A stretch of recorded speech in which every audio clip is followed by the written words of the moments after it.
I'm Raul from Catch Wrestling Alliance. We're here with Gregory Foldenaur, all the way from Alaska, visiting Los Angeles. And there's so many things that I think that you can like help people with.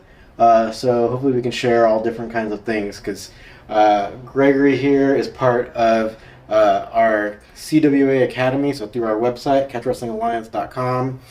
So you're learning catch wrestling through there. And you're also basically you have a lot of things to share that I think can help illuminate like how you can make like online learning work for you or for anybody really if you put the work in. But also maybe you can talk about some of the different aspects from some of our online courses that we have, and also just different things how like because one thing is that like when you came, actually, I took you directly to a an open mat at a jiu-jitsu gym at the Daisy Fresh one, and based off what you'd learned in catch wrestling, you were able to do very well, right? So like Southern California is known for having really good quality grappling and stuff, and like based off what you learned, you were able to like kind of like get some submissions, hold off like people who were like brown belts that couldn't submit you, and really good level like grapplers just in general like weren't able to submit. Even a black belt right wasn't able to submit you and stuff. So welcome, and how you doing? Doing good. I'm a little as excited to be here, and here I am. Yeah. All right. Well, why don't you like? I think one thing we can start off with is tell me about like the situation where you are in Alaska because you were saying that like a lot of people kind of have to learn online, right? Like, Yeah, sometimes the situation in Alaska's a it's grown a lot. It's not like a small community, but it is one of the less populated states in the United States, and because of that, like relatively recently, there's like this massive growth in like martial arts schools, especially jiu-jitsu schools. But at least in my town, it wasn't like always like that until relatively recently. And even when that's like grown, there's still stuff with the pandemic and just a lot of the time, like a lot of people in Alaska, because we're so isolated, we have to take a lot of learning into our own hands. And because I know a really really good jujitsu coach, and he's always been doing something like that, and a couple some training partners I have also like they have to use a lot of videos and take learning into their own hands too. And one guy, he actually became a state no-gi champion just because he was getting together with this other guy I know, and they were doing videos and they were drilling things. And I think it goes to show that it's really about the effort you're putting into it, and not always the location. It's like the heart that you're really that you're giving to what you want to do. yeah, yeah. So they were like not only watching YouTube but also like getting the online video, like the online courses and stuff from like BJJ fanatics and all that. Yeah, yeah, they are, and it's kind of funny because I was sort of inspired. So I to give a little perspective or into my background with catch wrestling. I also do Chinese martial arts, and me and my teacher were traveling in Taiwan, and my Chinese martial arts teacher is always just really into martial arts in general. He's always asking us like, well, how is Brazilian Jiu-Jitsu? Is it really fun? And it's like, yeah, it is pretty fun. But something about answering that for him was a little strange because it doesn't quite match more of like what I think a grappling style would be that would mix with Chinese martial arts.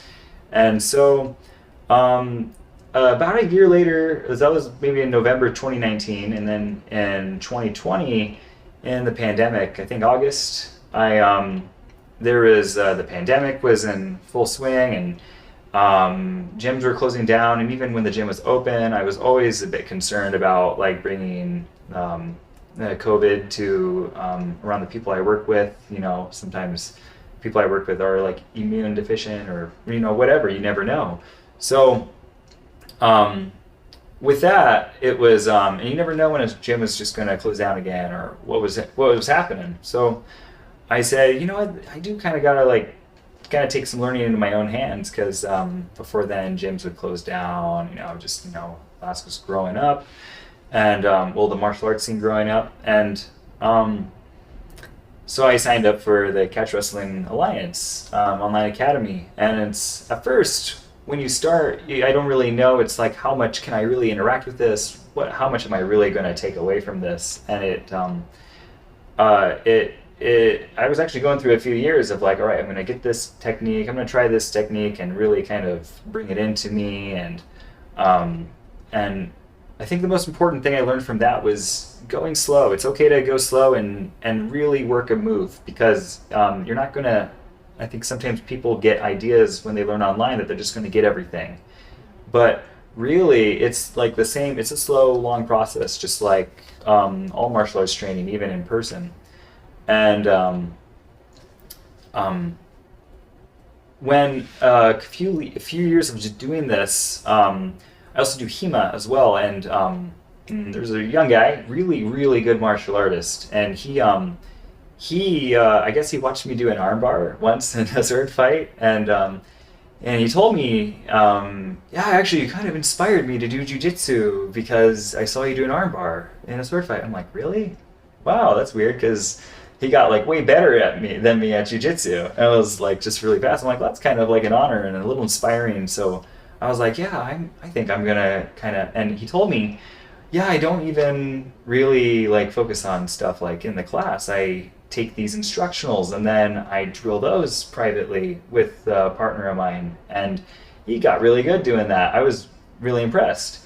He became a state no-gi champion, so I was like, this online thing, it can actually be done. So that was when I kind of went, all right, I got these things that I've been doing for a couple of years, but now let's like really tighten them up. Let's go kind of full force into it. And all of a sudden, just being confident that you can make this work really made, really all of a sudden just accelerated my grappling ability just by an exponential amount, which I was pretty happy about. Like, I can see it happening.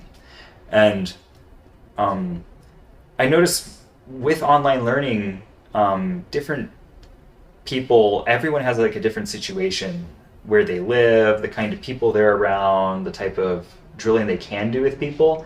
And one benefit of online learning, especially if you're like pretty smart, is that you can develop your ingenuity to find ways, how can I apply this? Not just like apply it like in a martial sense, but how can I start doing this with people in different social situations? And being able to say, like with this group, this is how much I can really give to this group. Like in jiu-jitsu, you can only really go do so much catch wrestling because you don't want to like encroach on what they want to do too. But you also want to work on what you want to do. So it's like just being a good like partner with people in general. But maybe you'll have another group that is, you can do more like catch wrestling oriented rules. And it's like, I got to balance some of that along with this type of drilling. Because what you really want to do is you really want to get like the whole the whole amount of training you can and fill the deficiencies when you see them. And one of the things I really liked about the online academy is that it's like promoting the community, like the community aspect. So you can like talk to people online, like other people doing catch wrestling, and like kind of learn with each other and work with each other, share videos. And that's really important because that's really how you grow as a martial artist, is like martial arts are social things. Mm-hmm. You can't really do it by yourself, but you can do it like by yourself. When you're thinking. At least with the internet, you can have that community back, even if you're in a more remote area without a gym that you can go to, right, for catch wrestling. Right, exactly. Exactly. And like catch wrestling, sometimes it's like hard to find an instructor, and think for a lot of people, this really, otherwise I'm coming to visit. I mean, it's really the most. It's going to be the way, I think, especially with the world kind of changing to be more online and accepting more online learning and being okay with that. That's the way I think a lot of people can interact with it. Yeah, I think there is, you mentioned something that I think people can kind of talk about, or like people can learn from too, because there are some people in our academy that live in remote places, and but one thing that you did, you can kind of elaborate on, but like say like if you're in a jiu-jitsu situation, you would basically allow them to do jiu-jitsu, but then you would, you even told them, right, like that if they pinned you, like they would win, and so like you would try to do catch wrestling while you still allowed these other people to do what they want to do. So then it's not like you're all of a sudden like forcing your thing into a jiu-jitsu class or whatever, right? Right. Yeah. Is that what you did, or is there any more details to that, or? Yeah, that's what I try to do, like with a couple of my training partners who are more like they're like catch curious. They're catch can curious. They I tell them, like, I even get to wear the shoes, like the wrestling shoes on the mats, and I feel like that's just an important thing, being able to have like the decorum and go like, oh, okay, like I can do wrestling, now, and I tell them, yeah, if you pin me, like you win, and maybe they won't, like, in their mindset they're not about pins, but with mine it can be really useful, because then it's kind of fun for them, because they can go, oh, I want to try this out and like pin him. And I know some guys like one really good guy I know, he does really go for the pin, like to try to pin me, because it's like fun. It's like, well, this is a new kind of thing, and it's because martial arts really, they got to be fun,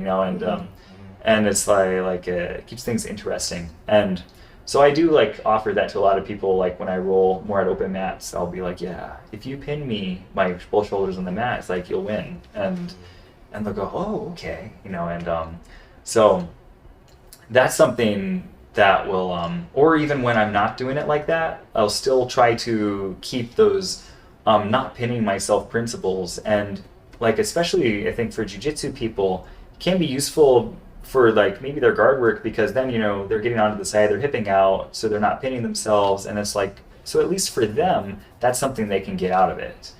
But for like drilling catch wrestling, which is its own kind of thing, really it's fundamental to the style. You really got to do it and practice against like other submission artists too, because I mean, to have an extra way to lose, it creates a very dynamic kind of game. And I think sometimes the rules of a martial art, I think part of the reason like rules exist in some martial sports sometimes is so a person can develop a certain way of fighting. It's kind of like how they reward sweeps from the guard in jiu-jitsu. It promotes a certain style of technique, and makes people really want to drill those techniques. And I think with catch wrestling, having the pin being so important, it drills certain kinds of techniques that are really, really important. So it creates that style, and people can get really good at that style, and ultimately it helps all of their martial arts. And what I really love about wrestling is, and what makes catch wrestling is that you are like controlling position, you're controlling the fight, and you're able to stand up or move around under someone or move someone around. And I feel like a martial art that can, being able to not pin yourself is a great way to, or get pinned by someone else. That's a great way to practice those techniques. I'd say one of the most fundamental ways to do it. Awesome. Yeah. So hopefully I think that can help people understand that a lot of times it is like there's like, don't think of it as like you failed if you didn't like get the most out of it, but it's like, yeah, in a way it is kind of up to you to find opportunities to like not only like train with other people. I guess you've kind of found ways to kind of meet people where they are, and then you're able to get training out of that. So like you can try to be creative, and then you can like study and then make all these things, all the different lessons that we have work. So yeah, I think that was really interesting. And so actually, so we put out. I kind of want to get your perspective so people can kind of get an outside perspective because we have not only do we have the online community or our Catch Wrestling Alliance Academy, so where you can learn, and then also we have it has an app where there's a community on there where you can talk with other people. We share videos, and so I think that's like a really great value just with that alone. But we also have like one-off courses. So one that we have our second volume on is like this Pressure Pass series, and you've gone over it, both of those courses, and can you kind of tell us like or give your review, and you can be honest and whatever, but yeah, because these ones are oriented for like using catch wrestling principles against like say the first one was against like a closed guard, and then the second volume, which we just released like 3 weeks ago, was against an open guard or like seated guard. So just they're on our website, but go ahead and do they help you at all, or What's go ahead. Well, it's really kind of funny with the closed guard one. There's this coach at the Jiu-Jitsu gym in Alaska, and he's actually better at the closed guard passing than even me. He kind of took it like kind of randomly, like when I was showing him, and he just like owns with it, which is really really funny. I'm like, wow, okay, well that's like he really got good at it. So it's like, oh, so you gave the enemy our secret. I did a little bit, yeah. But it's like it's something he's kind of an open-minded guy, so he is able to just kind of take things really really well. And then but with especially with the open guard passing, because like if a lot of my the training partners up there are like really good open guard players, and it's been really really interesting being able to use a lot of like the same techniques that are like fundamental catch wrestling techniques, and then use it in multiple environments and situations, and go, oh, this is a situation I can use this technique, like in the reach around to attack like that, like to move into a cradle, and because that's everywhere, and it seems like at least in my meager understanding of catch wrestling, but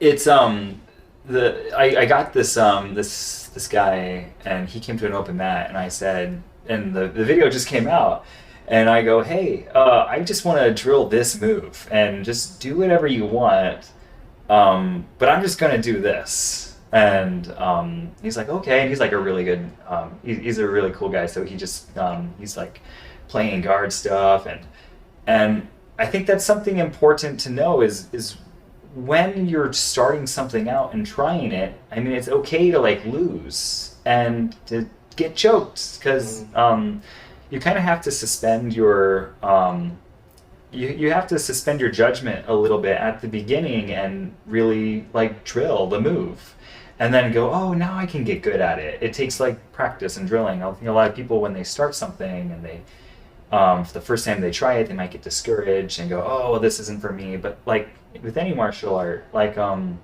you have to put in the effort, you got to put in the time, and then just like drilling with this guy for a long, long time with this guard passing, for the open guard passing. I was able to get it really, really good, and I think you caught like a picture of it at the open mat, like I was doing the yeah, I did get it. We were gonna put, actually, because you brought that up, because I just saw it. I was just, I was looking up photos to post, so we'll probably post that one next. Okay. So people can see. Yeah. So whatever comes out first is video or that photo, you'll be able to see on our community posts, like on YouTube or Instagram or Facebook. You'll be able to see, because luckily I did get it. So that was the thing. So then you got the video up in Alaska, you drilled it up in Alaska, and then you came to Daisy Fresh here in LA, and then you're able to use it on like people you've never rolled with before, who are jiu-jitsu practitioners who are going to open mats so they can practice. So it's not like a beginner's class, it's actual people who have been, and actually the person. I know the person you're rolling with, so yeah, he's been definitely like I know he's been like I don't know when he started, but I've known him for over a year, so he's been training for over a year at least. So and you got it, so it worked. And then also I think one thing that I think that about the course is that like I think it'd be one thing that maybe we could add maybe is like because you saw me do it on several people, right? Like, Yeah. So a lot of these techniques, right? So maybe we can try to find a way to film those where like maybe because like the other week at Daisy Fresh in particular, because it's a popular gym, we got filmed by one of the Henzo Gracie black belts who's a really good filmmaker, Riley. So then on the Hobbyist website, or on their YouTube channel and their Instagram, you can see little clips of me rolling. But maybe we can try to do other things where I can include video of me doing these techniques, so then it's not like me just showing you how to do it, because I know they work, but then maybe it'd be cool to share like video of me doing it on other people, because at least you saw me do it on all these people, and like they're all different belt levels, and people who are really serious about training, and like you see that it works, right? And it kind of didn't matter what belt they were, if they're attacking you in a certain way, these techniques work. That's what kind of was scary about watching you roll, Coach, was like you're kind of have that like Terminator kind of like movement where you're just like you're just like keeping that same speed the whole way, and it's like I think a lot of people think like wrestling's like fast, explosive, but you just like kind of like take and then you like control the situation, and it's like he's just doing the move and the dude can't even stop him. It was just kind of like it's like that measured like super like calculated kind of power. It's really cool, and then I think that's something I think a lot of people like might get like scared about, like when they think of wrestling. It's like I have to be explosive every single time I do it, and it's like, well, actually, like it is a martial art, and there's like principles to it, and like you can create strength using different things like the sprag leg and knowing like where to move. And so it's I think some people might get like the wrong idea with like catch wrestling sometimes, thinking that it's like it's a big person's art and it's all about like dumb strength, but it's not. It's there's principles to it, and there's you have to really drill it, and there's it is like a martial art. Yeah, and I think people don't realize that. I think because of amateur wrestling, so like folk style and freestyle, they see that, but they don't realize that these competitors have a very short time limit. Each round is very, very short, and they get a couple minutes to do anything, right? So everything is like as fast as you can, explode, drive through as hard as you can, try to make things work. And it's also a point system too, so the whole idea is like you can either rack up points, especially freestyle, you don't have to worry about a pin really, because if you can roll them over several times, and you're going to win on points, so the pin's like not even as much of a thing. So people don't realize that catch wrestling traditionally didn't have time limits, nor did it have points. So the strategy can be different. So maybe that's why you'll see me rolling a little bit different. Be more methodical, or try to slow some aggressive person down. Still try to pin them, try to control a limb, and maybe you can get a submission after that. Like if you're in a Noki situation. But yeah, that's like something that people like kind of don't recognize, that's the way like wrestling used to be, or it can still be in our events, because we still have like a 20-minute time limit per match. So you can kind of employ some of the traditional catch wrestling ways of attacking, where you can actually try to slow someone down, try to wear them out, really tire them out, right? So people might not, or people will get kind of a confused understanding of what wrestling is, or what catch wrestling is. But yeah, you don't have to be like some explosive freestyle person, right, to do well at it. It reminds me of this one move in the Pressure Passing Volume 2.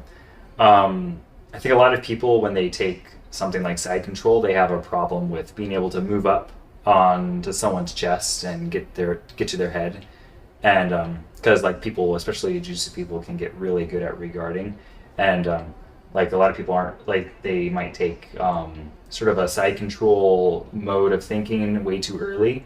But something that I really liked about the pressure passing video was like really like learning how to like get up there and like truly take side control.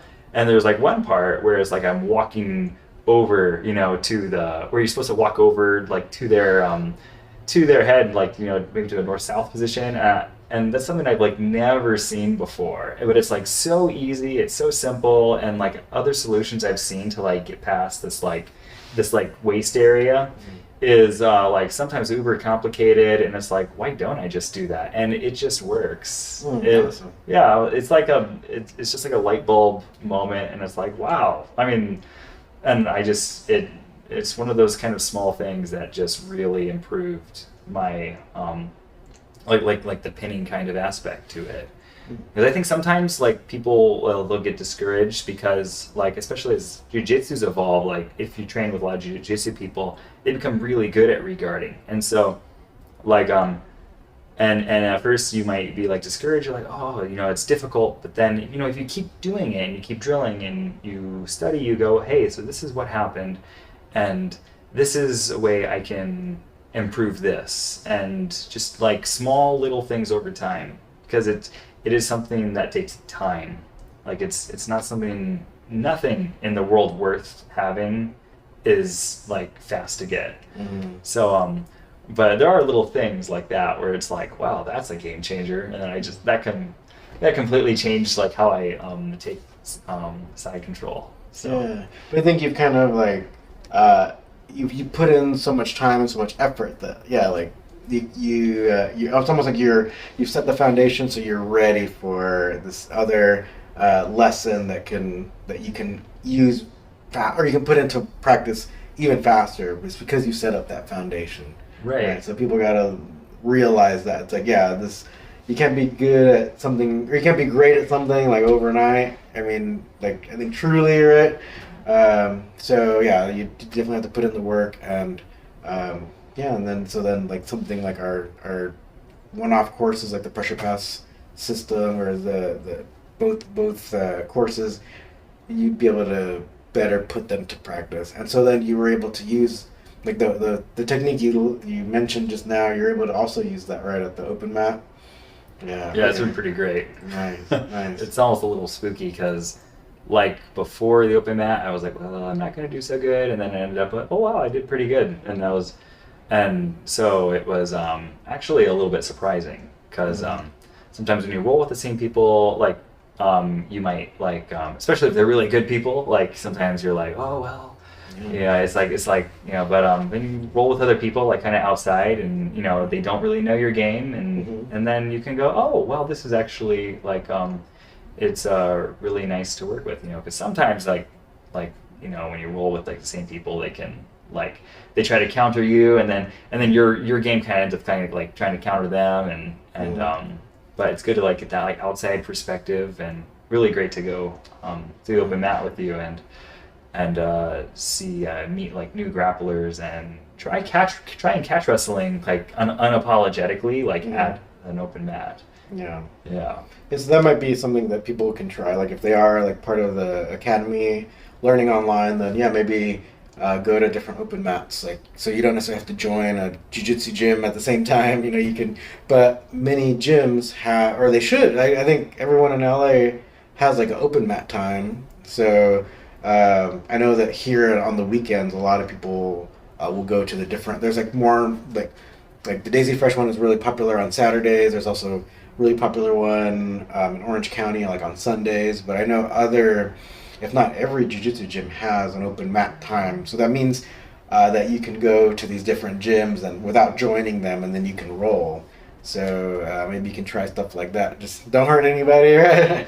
don't get them mad at you, but you can still kind of, like how you said, unapologetically try your techniques. You know, just kind of see, I guess maybe with neck cranks, some schools that are more like oriented towards the rules of IBJJF. You know, they might be more sensitive to like leg locks and neck cranks. But other schools say like I'd say like our Daisy Fresh, 10th Planet, they're usually more relaxed because like so I know 10th Planet they really tend to be a little irreverent to IBJJF stuff, and because they just want to be good at jujitsu and stuff. So places like that tend to be like all right, like because they're going to be trying to do leg locks at least. And in my experience, a lot of 10th Planet people they tend to be cool with you doing neck cranks and stuff. Because I'll just try it back, right? So I'm sure there's a lot of ways to make learning online work, right? And it seems like you're just like a really prime example. And even your buddies, right, in Alaska, like doing jujitsu and then really taking their education into their own hands, learning a lot online.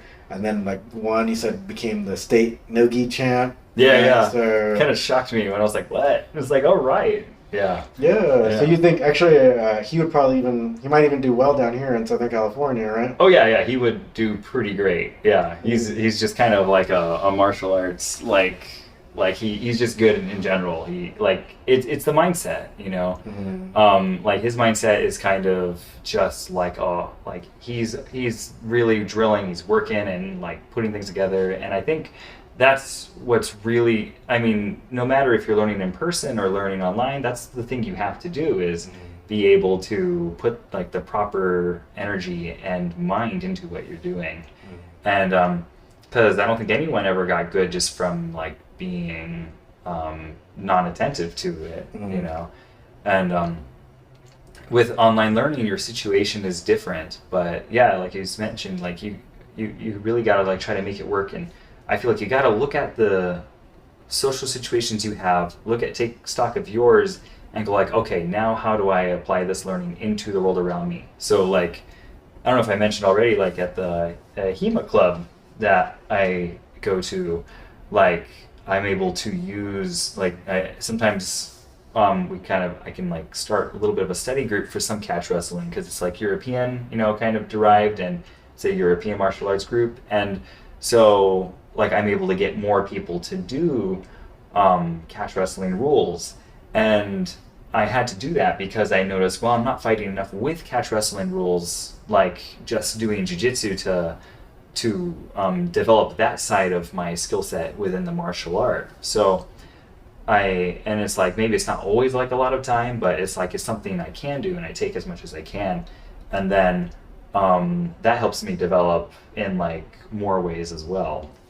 So yeah, that's fantastic. So you're being creative on and creative with the way you're approaching people, and then that's also getting you more training opportunities. So yeah, I think it's really paid off. Yeah, he did very well so far, right? So I think I want to try to maybe see if we can hit another open mat or something. Even at the MMA school that I teach at, or others, because like I mentioned, we have a lot around Southern California. So yeah, we'll update. We'll keep everyone updated. So if anybody wants to find you online, ask you some questions, where are you at? Oh yeah, my I guess my Instagram. It's like an empty Instagram, but it's I think it's bounce287, and yeah, that's my Instagram. So okay. Yeah. Like send a text there and I'll try to answer, and yeah, I'll just kind of give, like I think it's like great to just to like give support to anyone who's like, hey, I want to like learn this. It's like, yeah, you go for it. And just I think having people around you that support what you're learning is really, really important. It can be difficult when you don't really have anyone around you. You kind of have to like sort of make your own environment sometimes. With online learning, you kind of it becomes even more important to do. And I think just having, and I think I know like a while ago, like a couple years ago, you said, yeah, just reach out and text me whenever, and I was like, that kind of really helped me because I was able to go, okay, like there's someone like here who's like supporting my learning in this, and like it's always nice to say, hey, yeah, it's like I can like cheer for you too, and like you can do this, I think it's important to know that you can like learn things. I think everyone can learn something, and it's good to have people support that. All right, awesome. Well, thank you for taking this time to chat with us, and hopefully it helped a lot of people, or at least gave, if you're on the fence of joining, or if you're concerned about some of the learning online not being effective. Well, really, it's like, yeah, we just talked about, it's like your mindset, and then you just trying to create the opportunities for you to practice, and yeah, you just got to keep training and like kind of take your education into your own hands. Yeah, all right, so we'll see you next time. So you see here, we're keeping wrestling alive, real wrestling alive, and and it's how we want really to elevate everyone's skill level, and like we have an example here with Greg. So yeah, thanks for showing people that they can do it themselves too. You're welcome. Yeah, and I'm always trying to learn more as well. Yeah, awesome. We'll learn together. Yeah, definitely. Yeah. All right. Okay, thanks. All right, you're welcome. Thank you.